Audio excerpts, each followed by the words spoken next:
Hola, soy Atilio Borón y quiero antes que nada enviar un cordial saludo a los compañeros del campamento pedagógico colombiano, maestros y profesores que educan a la juventud de este país y que tan noble labor cumplen en pro de la defensa de los intereses, la autodeterminación y la libertad del pueblo colombiano.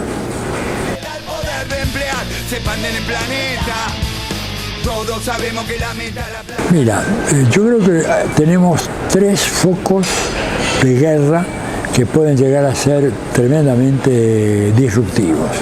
Por un lado está la guerra de Ucrania, que es una guerra que se prolonga simplemente porque la OTAN está interesada en vender armas y porque los políticos corruptos financian sus campañas políticas con los aportes que hacen fundamentalmente tres grandes industrias: la industria armamentística, la industria farmacéutica y la industria de las nuevas tecnologías, ¿verdad? Los llamados del tecnofeudalismo. Y ahí tenemos una guerra que no se termina por eso.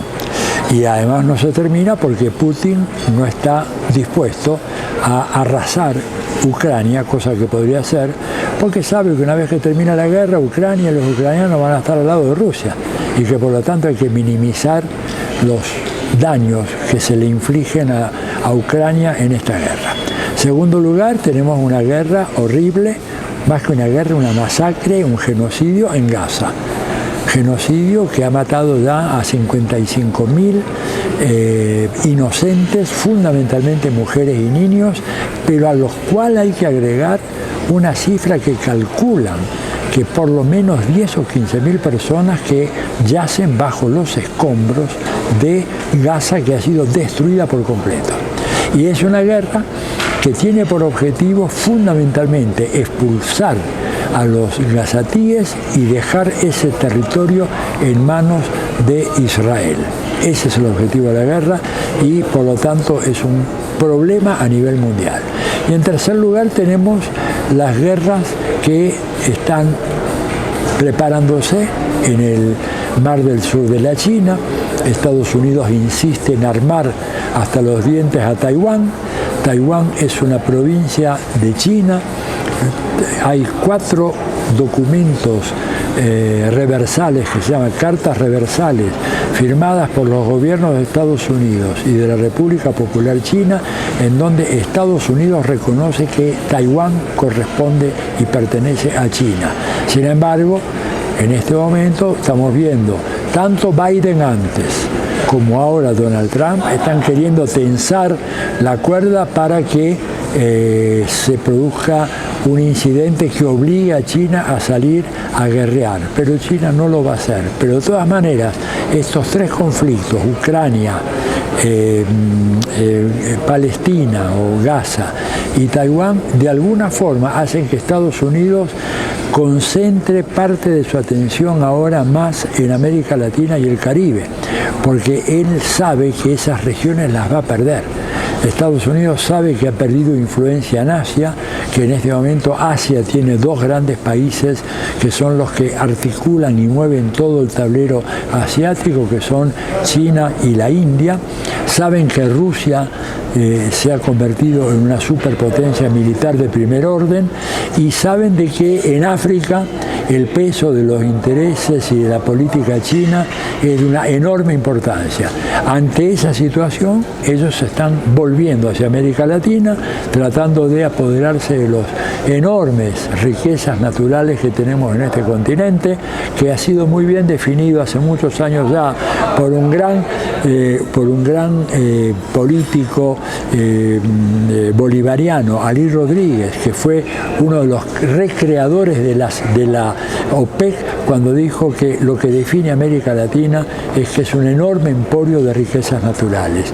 Y entonces Estados Unidos ahora se da cuenta de que si no consigue esos recursos naturales por las buenas, va a venir a buscarlos por las malas. Y por eso el Comando Sur está tan activo, sobre todo en México y Sudamérica.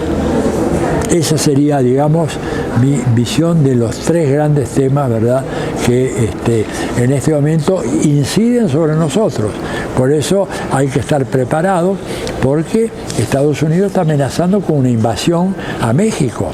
Cuando Trump dice vamos a ir a buscar a los terroristas, ¿los terroristas quiénes son? Los narcotraficantes. Los narcotraficantes mexicanos están así, articulados con la Administración de Control de Drogas de los Estados Unidos. ¿Cuál es el negocio? Ellos trafican droga, la DEA hace como que vigila el tráfico de drogas y todo ese dinero va a los paraísos fiscales de Estados Unidos. Entonces, para eso ellos quieren tener una presencia cada vez más fuerte acá, por supuesto en Colombia, por supuesto en Ecuador, y tratar de tener instalaciones militares en todos nuestros países, para apoderarse de los recursos naturales que tenemos en gran abundancia. Todos sabemos que la meta, la plata, la merca, las armas y las cometas. Sí, yo creo que tiene un impacto muy grande, porque en general hay una visión idílica del mundo, una visión de que este es un mundo en donde hay un sistema que es el de Naciones Unidas y que garantiza que haya paz entre los pueblos y que hace que si hay conflictos estos se procesen dentro del marco legal, del orden legal, pero nada de eso es verdad.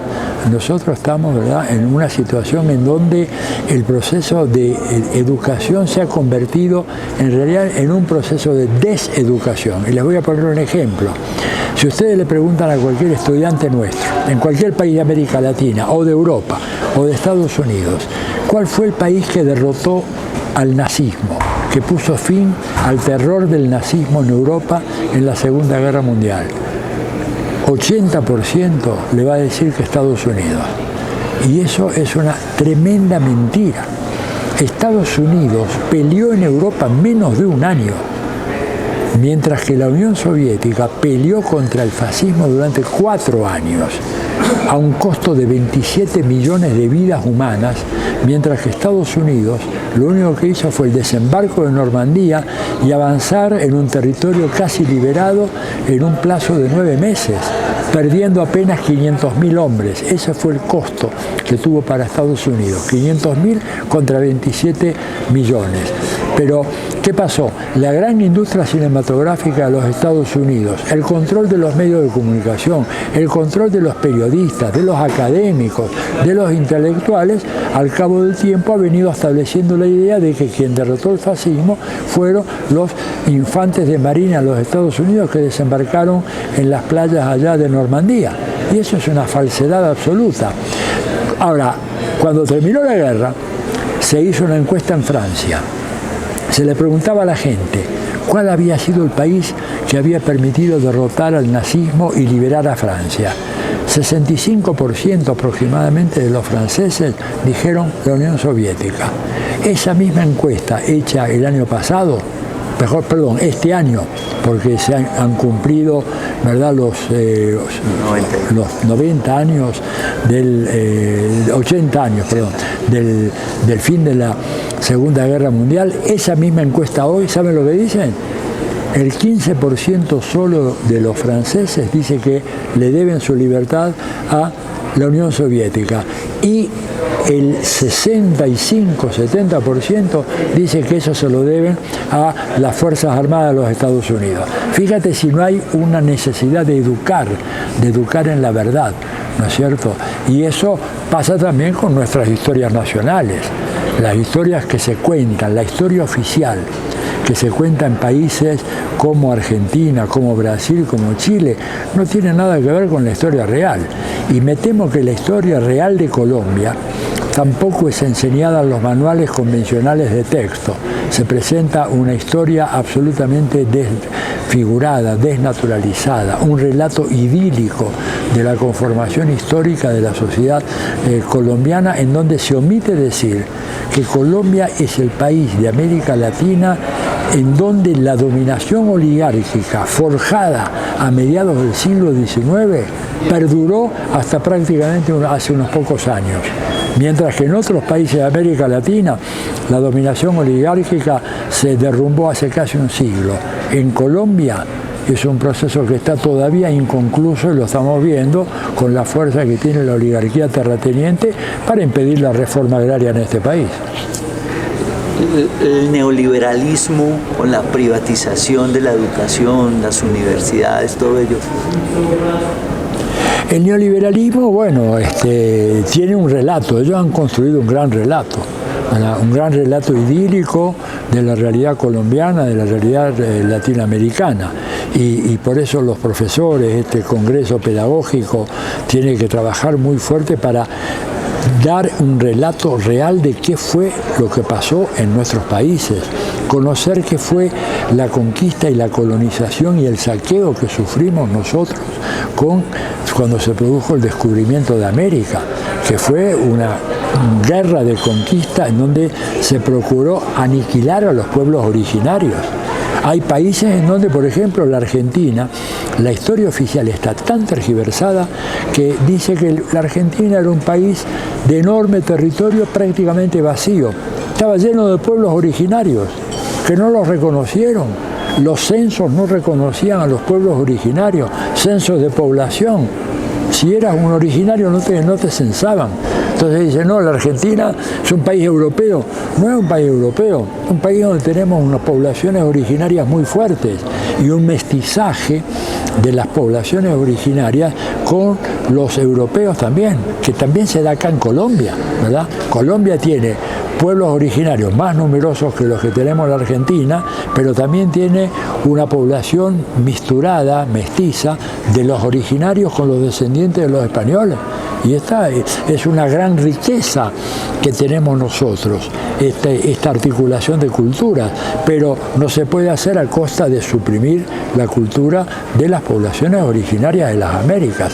Entonces, el neoliberalismo lo que pretende es decir lo siguiente: no existe Colombia, no existe Argentina, no existe Chile, lo que hay son mercados. Es decir, Colombia es un mercado, Argentina es un mercado. Y en un mercado tú no te preocupas de si hay unos pobres, unos ricos, eso lo decide la suerte nomás. Las mecánicas del mercado hacen que algunos se vayan para arriba y se enriquezcan y otros se hundan en lo más profundo, ¿verdad? En el caso argentino tenemos un ejemplo extremo en el presidente Milei, que es un energúmeno, un fascista total, donde cuando a él le hablan de nación dicen, ¿qué es nación? ¿Qué es la nación? Oye, el día de la independencia nacional ese hombre apareció sin una escarapela patriótica. O sea, no tiene ningún interés. ¿Por qué?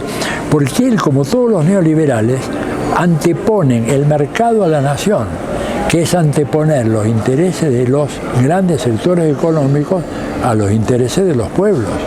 Por eso, digamos, ellos no hablan de nación, no hablan de historia patria. La patria tampoco existe. Pero vuelvo a repetir, es muy grave el relato neoliberal y es muy cruel, porque con el neoliberalismo lo que se le enseña a los niños en las escuelas o a los estudiantes en las universidades es que, mira, si tú eres inteligente y trabajador, el capitalismo te va a permitir convertirte en un millonario. Y te ponen el ejemplo a propósito de Barack Obama. Barack Obama era un negro, como tantos negros que hay en Colombia, en Perú, en Ecuador. Digamos, ¿por qué no se llegan a convertir en presidente? Porque son holgazanes, negros holgazanes los nuestros. En cambio, cuando aparece un negro trabajador, puede ser presidente de la República. Ponen el ejemplo de Obama, una mentira absoluta, ¿verdad? Obama, evidentemente, es afroamericano, ¿no es cierto? Pero es un hombre que contó con todo el apoyo de la oligarquía norteamericana y sobre todo del estado de Illinois, porque él es de ahí, que vio en él un dirigente de la comunidad afroamericana que podía ser sensible a las necesidades de la oligarquía blanca de los Estados Unidos. Y por eso lo hicieron presidente, de manera notable. Entonces, hay que estar prevenidos sobre esas mentiras del neoliberalismo, esas invenciones, ¿verdad? O la idea de que, por ejemplo, Estados Unidos es una democracia ejemplar, dice una democracia bipartidaria. ¿Saben cuántos candidatos a presidente hubo en Estados Unidos el año pasado? 8 candidatos, de los cuales 1 era de derecha, 5 eran de izquierda y estaban los demócratas y los republicanos. Pero la prensa y los académicos ocultaron todo lo demás. El pueblo americano no sabía que había candidatos progresistas de izquierda. están totalmente tapados. Entonces es un aparato de mentir permanente, ¿se dan cuenta? Y eso es lo que hace el neoliberalismo un enemigo tan poderoso, porque tiene un arma muy eficaz, un arma de una gran eficacia, que es la mentira, el engaño. Y ellos controlan los medios de comunicación, controlan las redes sociales, controlan el poder judicial, ¿verdad? Por eso el fenómeno del lawfare, ¿no? La persecución policial, judicial, quiero decir, contra Lula, contra Evo, contra Cristina Fernández, contra Correa, contra Glass, contra Zelaya, contra Lugo en Paraguay, todo. ¿Cómo es posible que todos los líderes políticos de izquierda de América Latina hayan tenido problemas con la justicia?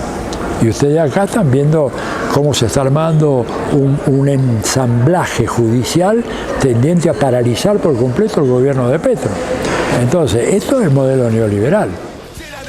Si queda un puesto de laburo, seguro que está acá por comer un día más.